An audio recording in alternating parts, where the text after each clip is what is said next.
প্রিয় দর্শক শ্রোতা বন্ধুরা, ডিবিটিভিতে রানা চ্যানেলের পক্ষ থেকে আপনাদের সকলকে স্বাগতম ও শুভেচ্ছা। বন্ধুরা, দেশের আইন শৃঙ্খলা পরিস্থিতির কিন্তু কোনো উন্নতি হচ্ছে না। আমরা দেখছি সারা দেশে ধর্ষণ বেড়ে গেছে।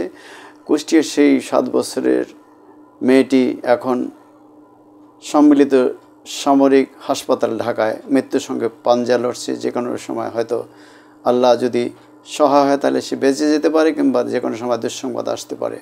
আমরা চাই শিশুটি বেঁচে থাকুক, তার বাঁচার অধিকার আছে। এই দুর্বৃত্তদের কারণে কেন সে অকালে পৃথিবী থেকে চলে যাবে? আরেকটা বিষয় হলো যে এই ধর্ষণের বিরুদ্ধে বা সারা দেশে যেগুলো হচ্ছে সব আইনশৃঙ্খলা পরিস্থিতি অবনতি ঘটছে। আমরা সেনাপ্রধানও সেদিন তার বক্তব্যে উদ্বেগ প্রকাশ করেছেন। আমরা সকলেই উদ্বেগ প্রকাশ করছি। ছাত্ররা শাহবাগে এসে প্রতিবাদ জানিয়েছে, মিছিল করেছে, কিন্তু তাদের সেই মিছিলে পুলিশের হামলা হয়েছে এবং ছবিতে দেখা যাচ্ছে আন্দোলনরতরা পুলিশের উপরে হামলা চালিয়েছে। উভয় পক্ষে হামলা চালিয়েছে, কিন্তু পুলিশ 12 জনকে আসামি করে ছাত্রদের বিরুদ্ধে মামলা করেছে, কিন্তু পুলিশের বিরুদ্ধে কোনো মামলা হয়নি। এদিকে এটা উদ্বেগজনক যে পুলিশ তার কাজে বাধা দেওয়ার নাম করে ছাত্রছাত্রীদের বিরুদ্ধে মামলা করেছে, অথচ পুলিশ যে মিছিলকারীদের অধিকার মিছিল করার আইনশৃঙ্খলা পরিস্থিতির অবনতির কারণে সেটার ব্যাপারে পুলিশের বিরুদ্ধে কোনো কিন্তু মামলা হয়নি। এটা হওয়া উচিত আমি মনে করি। পরে আদালত নির্ধারণ করবে যে কে অপরাধী, কতটুকু অপরাধী। পরস্পরের বিরুদ্ধে কাদা ছোড়াছুড়ি করছে। বাম সংগঠনের ছাত্ররা শাহবাগে মিছিল করার কাউন্টার মিছিল করেছে কিছু ডান সংগঠন সহ তাদের কিছু ছাত্ররা ভিতরে। এই যে পাল্টাপাল্টি মিছিল, এটাও লক্ষণ ভালো নয়। এদিকে শাপলা চত্বরে মানবতাবিরোধী অপরাধের ঘটনায় 2013 সালের ঘটনায় শেখ হাসিনা সহ 9 জনের বিরুদ্ধে আন্তর্জাতিক অপরাধ ট্রাইব্যুনালে মামলা হয়েছে। এই ধরনের ঘটনা যেখানেই ঘটবে তার বিরুদ্ধে মামলা হবে। এদিকে ম্যাজিস্ট্রেসি পাওয়ার আরও 2 মাসে বাড়ানো হয়েছে সেনা কর্মকর্তাদের, ক্যাপ্টেন সহ উপরের দিকে সামরিক কর্মকর্তাদের। এটাও পুলিশের যে আইন শৃঙ্খলা পরিস্থিতি উন্নয়নের যে সক্ষমতার দুর্বলতার প্রেক্ষিতে সেনাবাহিনীকে এই ক্ষমতাটা আরও 2 মাস বাড়ানো হয়েছে।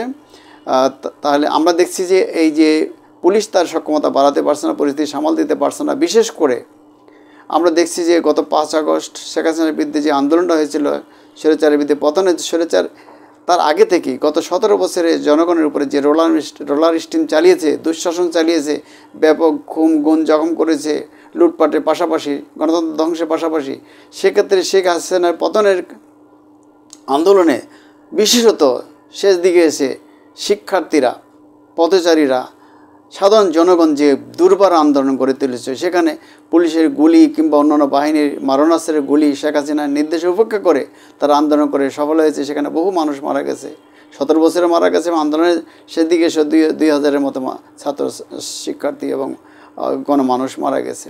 এই সময় ছাত্ররা যে পুলিশকে উপেক্ষা করার যে তারা সাহস দেখিয়েছে, ছাত্রলীগেরও সন্ত্রাসের বিরুদ্ধে তারা সাহস দেখিয়েছে, মৃত্যুকে জয় করেছে, সেইখান থেকেই ছাত্রছাত্রী এবং জনগণের মধ্যে সরকারের পেটুয়া বাহিনীর বিরুদ্ধে বিদ্রোহ প্রতিরোধ গড়ে তোলার যে স্পৃহা জাগ্রত হয়েছে, সেটা এখনও বজায় আছে। এবং সেই যে আমি মনে করি যে সেই যে চেতনা, সেই যে ইতিবাচক যে চেতনা, সেটা জাগ্রত থাকুক, আরও প্রয়োজন আছে এই দেশে।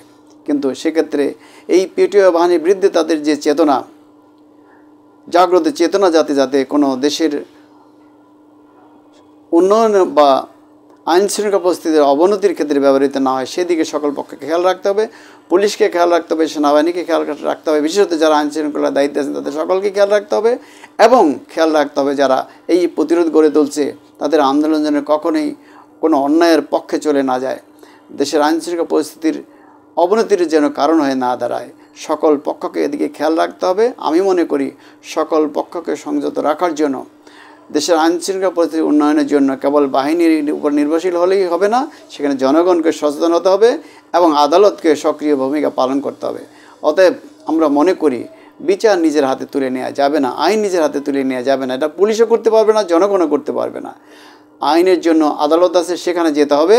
আর একপক্ষীয় কিছু হবে না। এখন এদেশে 5 আগস্টের পরে আর কোনো একটা পক্ষের উপরে দায় চাপিয়ে আরেক পক্ষ পার পেয়ে যাবে, সেই সুযোগ আছে বলে আমি মনে করি না। অতএব সকল পক্ষকে তাদের শক্তিটা ন্যায়ের পক্ষে, ন্যায় বিচারের পক্ষে, সত্যের পক্ষে, দেশের আইন শৃঙ্খলা উন্নতির পক্ষে, দুঃশাসনের অবসানের পক্ষে প্রয়োগ করতে হবে। এই বলে আমি আমার বক্তব্য কথা হবে। বাংলাদেশ জিন্দাবাদ। আমি আমার চ্যানেলটাকে সাবস্ক্রাইব করার জন্য, দেখার জন্য অনুরোধ করছি সকলের প্রতি, কারণ আমরা কষ্ট করে এই চ্যানেলগুলো তৈরি করি আপনাদের জন্যই, এবং আপনারা যদি লাইক কমেন্ট না করেন তাহলে আমরা হতাশ হই, নতুন ভিডিও তৈরির প্রেরণা পাই না। আপনারাই আমাদের প্রেরণা। খোদা হাফেজ। বাংলাদেশ জিন্দাবাদ।